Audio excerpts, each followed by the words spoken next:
On voit plus clair avec la stratégie de Donald Trump. Un de ses conseillers les plus connus, Steve Bannon, avait dit il y a quelques mois, oui, on va inonder. On va inonder les médias, le Canada, les États-Unis de nouvelles politiques. On verra plus clair. Il appelait ça flood de zone. Et la preuve que ça marche, c'est que la semaine dernière, quand on a annoncé, là, c'était le 10 juillet, du côté du gouvernement américain, qu'il allait avoir des tarifs de 35 sur tous les produits canadiens à partir du 1er août, il y a des gens qui se sont dit, bah, c'est un autre tarif sur un métal, par exemple, sur le cuivre. Non, non, non, non, non, non.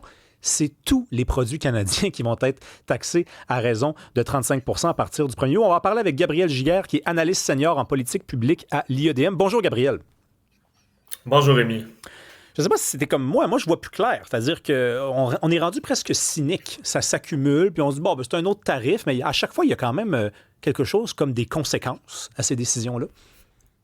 Absolument. Puis il y a toujours des soupirs pour chaque Québécois, chaque Canadien qui écoute ça. Là, on le sait, Donald Trump arrive toujours un peu à l'improviste et vient nous expliquer qu'on ajoute des tarifs. Au départ, on se rappellera, c'était 25% sur tous les produits canadiens avec 10% sur l'énergie. Finalement, avec le nouvel accord de libre-échange canadien-États-Unis-Mexique, on avait mis une exception, ce qui a fait en sorte que le tarif appliqué au cours des derniers mois sur les produits canadiens était relativement faible, il faut le dire, parce que plusieurs entreprises se sont conformées à cette entente de libre-échange-là. Et là, ce qu'on voit, c'est que la semaine dernière, on entendait un 50% sur le cuivre, 200% sur les produits pharmaceutiques, ça fait beaucoup. Et jeudi dernier, on parle d'un 35% sur l'ensemble des produits. Ben Et oui. c'est énorme si ça va de l'avant. Là. Il y aura un impact très concret parce qu'il faut se rappeler, Rémi, là, en 2023, les chiffres de Statistique Canada nous indiquent qu'en matière d'exportation, c'est des centaines de milliards de dollars qui sont exportés en produits du Canada vers les États-Unis. On est largement dépendant des États-Unis,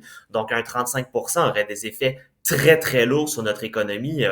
On ne peut pas endurer ça si il n'y a pas d'exception, par exemple, à l'accord de libre-échange. Ça serait très difficile pour l'économie canadienne et les travailleurs canadiens.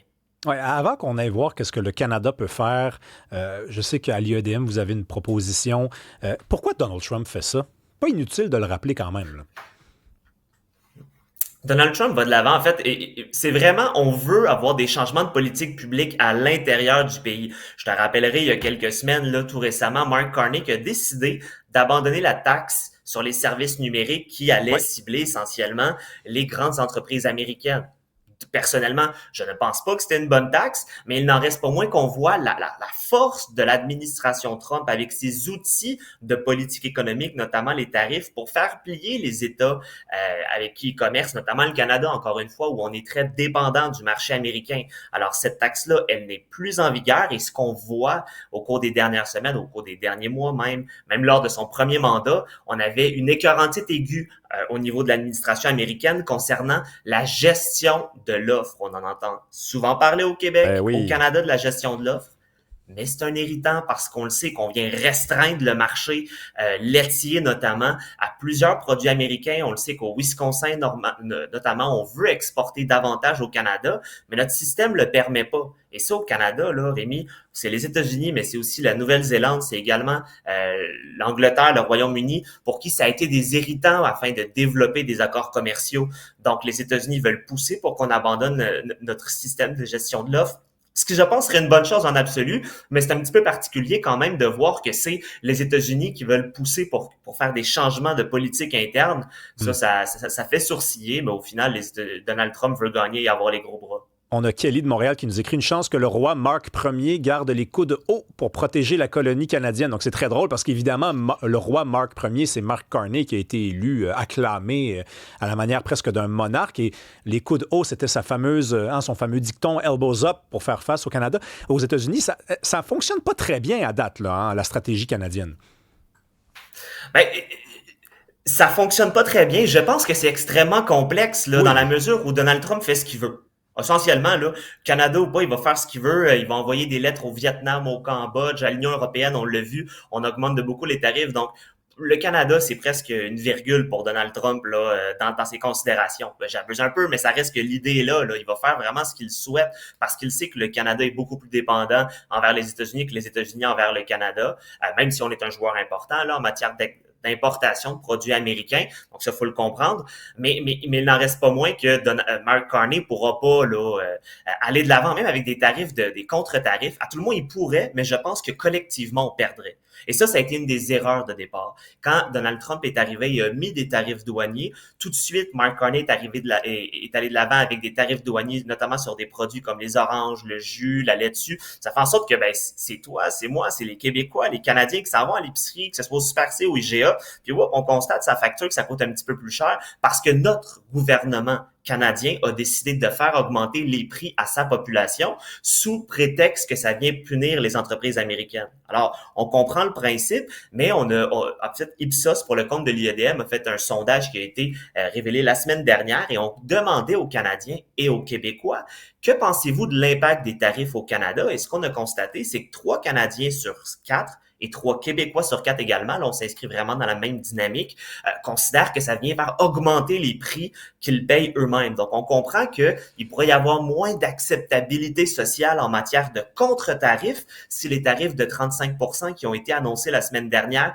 étaient en vigueur à la fin du mois de juillet, début du mois d'août. Mais Gabriel, moi j'ai rien contre les bonnes idées, donc je pense que tu en as une bonne idée. Par contre, il n'y a pas juste la perspective économique dans la vie. T'sais, si Donald Trump humilie le Canada, envoie des claques et des claques et des claques, c'est peut-être le petit bum que j'étais dans la cour d'école, il fut un temps, mais moi, j'aime ça répondre à une claque par une claque. Ben écoute, Rémi, je te comprends, mais si le gars en avant de toi, c'est Hulk Hogan, tu vas donner une claque, mais c'est toi qui vas manger la vraie claque, là. C'est ça vrai. Le problème, c'est que le Canada, par rapport aux États-Unis, c'est un peu compliqué. Je pense que, puis je le comprends au niveau logique, là, pas logique, mais plutôt même politique. Tu veux pas aller de l'avant en montrant une figure de faible. Ça, je le comprends. Mais concrètement, ça se traduit par une érosion du pouvoir d'achat de ta population parce que ça va se traduire comme taxe, le tarif douanier essentiellement. Et donc, tu augmentes les produits, que ce soit à l'épicerie, que ce soit ailleurs. Et donc, c'est nous, collectivement, qui perdons lorsque notre gouvernement a l'air plus fort sur la scène internationale. Là, je parle politiquement, bien entendu, parce que collectivement, on va en perdre économiquement. Et ça, je trouve ça dommage. Et donc, une belle façon de faire, c'est de s'assurer de la résilience de l'économie. D'abord, c'est de dire, réduisons les barrières au commerce interprovincial. Ça a été longuement établi là qu'il y aurait une augmentation de la taille de l'économie ou ce qu'on appelle le PIB si on pouvait casser ces barrières-là qui se traduisent par des freins à la mobilité des travailleurs. Puis évidemment, là, je veux vraiment faire une petite parenthèse parce que c'est je pense, très important. Il y a personne qui parle de pas protéger la langue française au Québec. Pour moi, en tout cas, pour moi, c'est vraiment incontournable de la protéger. Donc, soyons très clairs sur ça. Maintenant, il y a plusieurs choses qui peuvent être faites, notamment l'harmonisation dans la réglementation. Tu sais, le ministre qui est responsable, là, le ministre délégué de l'économie responsable du dossier, Christopher Skeet, expliquait que il y avait de la réglementation différente pour les stickers sur des trottinettes. Tu sais, ça va jusqu'à là, électrique. Donc, il faut comprendre qu'une harmonisation est nécessaire j'ai envie de dire, dans l'ensemble de l'économie, tous les secteurs confondus. Donc, ça, c'est une première chose. La deuxième chose qui, je pense, est importante, c'est de s'assurer également d'une diversification de nos partenaires commerciaux et notamment au niveau de l'énergie, parce qu'il faut savoir qu'au Canada, 25 à 30% de nos exportations, c'est énergétique. C'est du gaz, c'est du pétrole et c'est d'autres sources d'énergie. Et donc, de s'assurer d'avoir un oléoduc ou un gazoduc. Puis là, je fais un petit clin d'œil à un projet qui a été dans l'espace public il y a quelques semaines. Un projet comme Marinvest.